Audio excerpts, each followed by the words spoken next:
One of the most successful traits I see with the guys that I'm working with is when they have an identity shift and they start truly thinking like a fit person would think, or a healthy person, or a person trying to take care of themselves would think.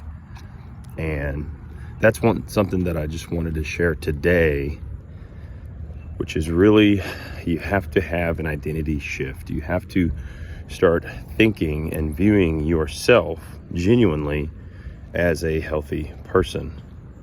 And so, for example, the weather's changing soon, and a person that is inconsistent and doesn't train will let things like the weather stop them from training.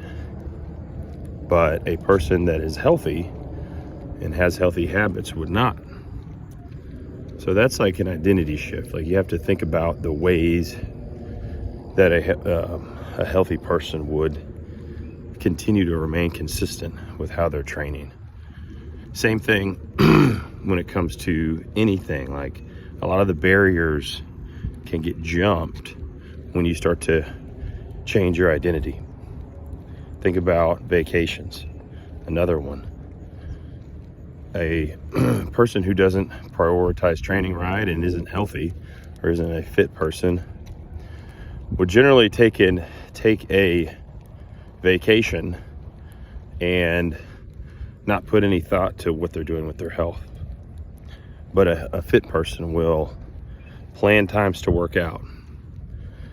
Or if it is a extremely active vacation, they obviously wouldn't be laying around for 6 or 7 days straight. They would be moving, walking, hiking, doing things to remain fit. And that would be part of the equation of their vacation.